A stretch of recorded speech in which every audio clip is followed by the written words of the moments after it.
Merci Seigneur. Merci Jésus. Sois glorifié, sois élevé Père Saint, Père juste. Sois exalté d'éternité en éternité, Père. Mon âme te bénit, Seigneur, pour le souffle de vie, pour la santé. Pour toi qui es éternel Dieu, pour voir aux besoins de nos familles. Que ton nom soit élevé, que ton nom soit magnifié, que ton nom soit exalté au nom de Jésus. Dieu de gloire, Dieu de justice, viens prendre le contrôle de ce moment. Père, je m'incline afin que Dieu prenne la plénitude, Seigneur Dieu puissant, que tu te manifestes, tu te glorifies. Dispose-nous, parle-nous, enseigne-nous, et que la gloire, la puissance et l'élévation te soient rendues à toi seul. C'est dans le nom de Jésus que je t'ai prié. Amen. Bien-aimés, soyez bénis, soyez dans la joie. Nous allons prendre nos Bibles et on va aller dans le livre de Jacques 5, versets 17 à 18. Jacques 5, versets 17 à 18. Je lis la parole de Dieu avec respect, considération et crainte. Jacques 5, versets 17 à 18. Élie était un homme de la même nature que nous. Il pria avec instance pour qu'il ne plût plus, point. Et il ne tomba point de pluie sur la terre pendant 3 ans et 6 mois. Puis il pria de nouveau, et le ciel donna de la pluie, et la terre produisit son fruit. Amen. Amen. Le thème de mon message, c'est l'homme qui ouvre le ciel. L'homme qui ouvre le ciel. L'homme qui ouvre le ciel. Bien-aimé, Élie, le prophète Élie, était un homme, comme tout homme. Oui, Élie était un homme comme nous, comme vous, comme moi, comme ton frère, ta soeur qui est à côté, comme ton père, comme ta mère. Il était un homme comme nous. Donc tout homme doit être comme lui. Oui, toute personne doit être comme Élie. Parce que Élie était un homme, comme nous tous. Donc tout homme, toute personne doit être comme Élie aussi. Vous avez constaté que Élie a pris la résolution de prier. Il a prié et il y a eu la sécheresse. Il y a eu la sécheresse pendant une certaine période. Pendant 3 ans et 6 mois, la pluie a cessé de descendre du ciel. La pluie a cessé de descendre du ciel. Ça veut dire que toi qui es là aujourd'hui, bien-aimé, tu dois avoir une nouvelle conviction. Une nouvelle conviction pour que lorsque tu te lèves et que tu ouvres la bouche, ce que tu demandes arrive. Avoir un nouveau courage. Parce que si tu n'as pas le courage, tu ne peux pas avancer sur cette terre. Si tu n'as pas la foi, en tant que chrétien, tu ne peux pas obtenir ce que tu veux. Car la parole de Dieu nous dit que l'homme vivra par la foi. C'est par ta foi que tu peux demander à une montagne de se déplacer et cette montagne va le faire. C'est par la foi que lorsque tu vas déposer ton CV, tu dis je vais travailler dans cette entreprise, c'est par la foi que cette entreprise va t'ouvrir les portes et tu vas travailler. Avoir une nouvelle confiance en soi. Parce que beaucoup n'ont pas confiance en eux. Beaucoup n'ont pas de la foi. Mais frère, sœur, si tu n'as pas la confiance en toi, ça ne peut pas aller. Le complexe a mis fin au ministère d'Élie devant une prostituée. Mais il a eu une nouvelle conviction avant que les choses arrivent. Parce que la complaisance est le tueur de nos capacités. Oui, l'histoire de Lazare et le riche. Quand vous êtes complexé, vous tuez les capacités que Dieu a mis en vous. Vous tuez les capacités que Dieu a mis en vous. La complaisance détruit tout, bien-aimé.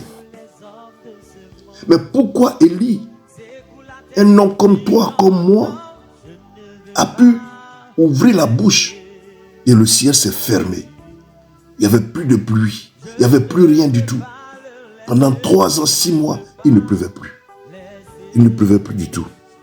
Mais lorsqu'il s'est levé encore, qu'elle a ouvert la bouche, il a plu sur la terre. Il a plu. Et la terre donna des fruits. Mais c'est le même Élie. Il n'avait point changé. Alors pourquoi toi, quand tu pries, cela n'arrive pas? Pourquoi quand tu pries, les choses n'arrivent pas? Pourquoi tu demandes et tu ne reçois pas? Pourtant, tu es comme Élie, l'homme qui a ouvert le ciel. Il faut avoir une nouvelle conviction par rapport à la parole de Dieu. Par rapport à la parole de Dieu. Avoir une nouvelle conviction. Avoir le courage. Avoir la confiance en toi. C'est en cela que le Seigneur permettra que tes prières puissent décanter les situations. Comment fais-tu pour ne pas que Dieu opère des miracles au travers de toi, de tes prières? Il dit, voici ceux qui auront cru les miracles au travers de vous. Ce n'est pas par les hommes de Dieu, ni les servants de Dieu seuls, que Dieu opère les miracles. Non, c'est au travers de tout être humain, de tout chrétien. De tout chrétien. Alors, quelle vie mènes-tu pour ne pas que tes prières ne soient pas exaucées? Quelle est ta relation avec Dieu? Toi-même, quand tu entres en toi, regarde ta situation. Regarde dans quelle position tu te trouves. Lève-toi dans la prière. Il faut avoir une nouvelle conviction. Il faut prendre le courage. Le monde d'aujourd'hui, si tu n'as pas de courage, tu ne peux pas avancer. Tu n'as pas de courage, les autres vont te dominer. Rien ne pourra t'arriver positivement. Si tu n'as pas confiance en toi, bien-aimé, tu ne peux pas avancer sur cette terre. Il faut avoir confiance en toi. Car le complexe détruit ta personne. Le complexe détruit ta personne. Le complexe détruit ta personne. Donc il faut avoir une nouvelle conviction par rapport à la parole de Dieu. Il faut prendre des décisions. Il faut méditer la parole de Dieu. Il faut avoir une véritable vie de prière. Comme Élie. On dit Élie a prié. Le feu est descendu. Il a prié. L'eau est descendue. Alors si Élie a prié, qu'il y a eu le ciel qui s'est ouvert pour qu'il pleuve encore, ça veut dire que toi-même tu peux le faire aussi. Bien-aimé, aie courage. Prends courage. Il faut avoir une nouvelle conviction. Il faut avoir confiance en toi, dans ta relation avec Dieu, dans ta relation avec les autres. On n'a pas dit d'être orgueilleux, mais il faut avoir confiance en toi. C'est cette confiance avec la foi que lorsque tu vas ouvrir la bouche, Dieu opérera les miracles au travers de toi. Oui, les miracles accompagneront ceux qui auront cru. Les miracles accompagneront ceux qui auront cru. Quand le Seigneur dit ça, il parle de toi, il parle de moi. Il ne parle pas simplement de ses serviteurs et ses servantes. Ses élus en fait. Les prophètes, les apôtres, les docteurs enseignants, les pasteurs, les évangélistes. Non. Dieu parle de tout chrétien et de toute chrétienne. Toi qui auras cru, les miracles vont t'accompagner dans ta vie chrétienne. Dans ta vie chrétienne. Dans ta marche avec lui. Parce que Élie était comme toi. Élie était comme moi.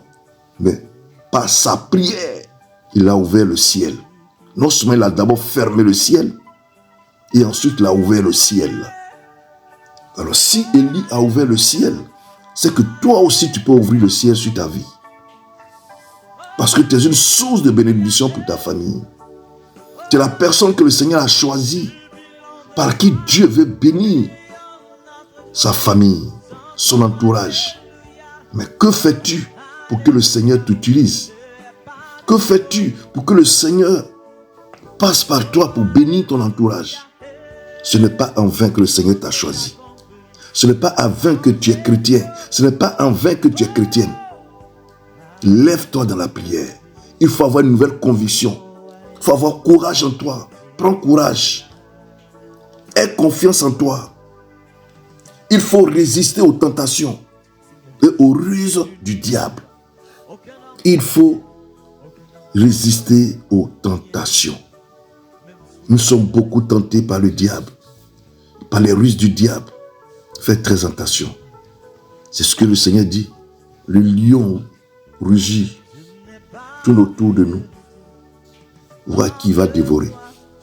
Si tu ne prends pas courage, si tu n'as pas confiance en toi, tu n'as pas une nouvelle conviction par rapport à la parole de Dieu, bien-aimé, tu seras le dernier. Tu vas tourner en rond. Tu vas tourner en rond. Et tu vas trouver que tu es dans une église. Tu vas à l'église, rien ne marche dans ta vie. Rien n'évolue dans ta vie. Bien-aimé, prends la résolution. Tu es comme Élie. Mais c'est ta manière de concevoir toi-même ta vie, toi-même ta relation avec Dieu, de concevoir la parole de Dieu. Comment tu reçois la parole de Dieu? C'est ça qui détermine tout. C'est ça qui détermine tout. Quelle est ta vie chrétienne? Vous avez peur. Vous êtes des chrétiens et vous avez peur. Vous êtes des chrétiens et vous n'avez pas une vie de prière. Vous êtes des chrétiens et vous vivez dans le péché. Et vous voulez que Dieu exauce vos prières. Dieu ne peut pas exaucer les prières de quelqu'un qui est dans les péchés. Toute personne qui vit dans les péchés, ses prières ne peuvent pas être exaucées. Dieu peut te donner à manger. Mais tes prières, les éléments les plus importants pour toi, ne peuvent pas arriver dans ta vie. Parce que prier, c'est parler avec Dieu. Prier, c'est parler avec Dieu. Avec foi, avec conviction, avec courage. Et dans la sainteté de vie. C'est en cela que tes prières seront exaucées. C'est en cela que tu pourras ouvrir le ciel aussi. Pourquoi toi, Dieu ne t'utilise pas pour opérer des miracles? Parce que toi-même, tu n'as même pas foi. Parce que toi-même, tu n'as pas la conviction que tu peux prier et les choses vont arriver. Non. Bien-aimé, il faut te revoir. Il faut te revoir. Il faut te revoir. Et les choses vont arriver. Donc, une nouvelle conviction, mon frère, ma soeur. Il faut prendre un nouveau courage et une nouvelle confiance en toi. Voilà les trois choses que tu dois chercher à obtenir. Élie est un homme, tout être humain. C'est vrai, le prophète Élie. Mais c'est parce que il a pris la résolution, il a eu foi, il a pris le courage, il a eu confiance en lui. Et lorsqu'il a ouvert la bouche, le ciel s'est ouvert. Il a commencé à pleuvoir. Non seulement il avait fait arrêter la pluie pendant 3 ans, 6 mois. Alors si tu prends la décision de demander quelque chose dans la prière, avec courage, confiance et foi, bien-aimé, cela va arriver. Élie l'a fait, donc tu peux le faire dans le nom de Jésus. Vous partez à l'église et vous êtes toujours à la même place. C'est comme si vous avez l'esprit de stagnation dans votre vie. L'esprit de stagnation, c'est un esprit qui fait que tu n'avances pas. Tu es dans la même place. Parce que tu t'es laissé distraire. Tu t'es laissé embobiner en pensée par Satan et ses démons. Il faut résister aux tentations. Il faut résister aux tentations et aux ruses du diable. Il faut te plonger dans la méditation de la parole de Dieu. Oui, plus tu lis la Bible, plus l'esprit de tentation s'éloigne de toi. Plus le diable n'arrive pas à avoir accès à toi. Quand tu as une véritable vie de prière, Bien-aimé, rien ne pourra te nuire. Rien ne pourra t'arriver. Mais plutôt toi, de ta bouche, les choses arrivent. Les choses arrivent. Les choses arrivent. Alors, prends courage. Lève-toi dans la prière. Lève-toi dans la méditation de la parole de Dieu. Et le Seigneur va se glorifier dans ta vie. Le Seigneur va se manifester dans sa vie. Élie était comme nous. Élie était comme nous. Prenez la résolution ferme de changer. Prenez la résolution ferme d'agir par rapport à votre situation, par rapport à ce que vous voulez, par rapport à ce que vous voulez. Voilà que nous dit la parole de Dieu. Le Seigneur nous dit quoi? Ce n'est pas ce qui rentre dans notre bouche qui nous tue, mais c'est ce qui sort. C'est ce qui sort de notre bouche qui nous tue ou qui nous bénit. Voilà. Si tout ce que tu sors de ta bouche est négatif, ta vie sera négative. Ta situation ne va pas changer. Ta situation ne va pas changer. Moi, j'ai toujours eu tout ce que j'ai voulu avoir. Lorsque j'étais encore en Afrique, dans mon pays d'origine, la Côte d'Ivoire, j'étais au protocole d'État. Et ensuite, quand il y a eu la situation de notre pays, j'étais sur les carreaux un moment et je me suis retrouvé après, dans la 3e année, en 2013, au ministère du Commerce. Ministère du Commerce et des PME. J'étais le protocole et le chargé de mission du ministre d'alors. Et on devait aller chercher nos voitures de fonction. J'étais au bureau quand le directeur de cabinet m'a dit Monsieur Conan, vous allez partir au parc auto de l'État, du gouvernement, au parc auto, pour récupérer vos nouvelles voitures. J'étais au bureau quand il m'a dit ça. Et quand il est sorti de mon bureau, j'étais assis, seul. J'ai dit, Seigneur, moi, ma voiture, c'est une voiture blanche. Moi, je vais prendre ma voiture blanche. Où je m'en vais là, ma voiture que je vais prendre, elle est blanche. Je ne prends pas autre voiture, ce n'est pas une voiture blanche. C'est ma voiture que je vais prendre. Et c'est ça que je m'en vais prendre. Et lorsque on a pris la route, ceux qui étaient avec moi dans la voiture qui nous conduisait, je disais au collaborateur du directeur du commerce extérieur, je lui ai dit, moi, ma voiture, c'est une voiture blanche. Il me dit, ah, monsieur le protocole, comment vous pouvez dire ça? Je dis, mais je te dis que ma voiture est blanche, je vais prendre une voiture blanche. Où je m'en vais, c'est une voiture blanche, je m'en vais prendre. Et on arrive et le directeur adjoint du parc auto était là, celui qui devait remettre près de 25 voitures. Il a commencé à appeler les différents services qui avaient droit. Donc ils étaient partis, les représentants, 2 personnes se sont partis. Ils sont partis eux-mêmes, les responsables même, les services sont partis. On a commencé à appeler les gens, on leur remet les clés. Et chacun, c'était les clés, quand il appuie dessus, la voiture, les feux, ça se décondense, tu vois les feux qui se clignotent là-bas, tu es tout. J'étais jusqu'à la 18e personne. Quand le gars m'a appelé, quand j'ai pris ma voiture, les 3 qui étaient dans la voiture qui nous accompagnaient là, les 3 me regardaient. J'appuie pour déconner la portière, il fait prac prac, ça fait prac prac, on regarde là-bas, ça fait clac clac. On regarde, c'est une voiture blanche. Et il y a un qui me regarde, il dit lui là, c'est un sorcier. Je dis, je ne suis pas un sorcier. C'est une conviction et la foi. C'est par conviction et par foi que j'ai dit que ma voiture est blanche et je l'ai obtenue.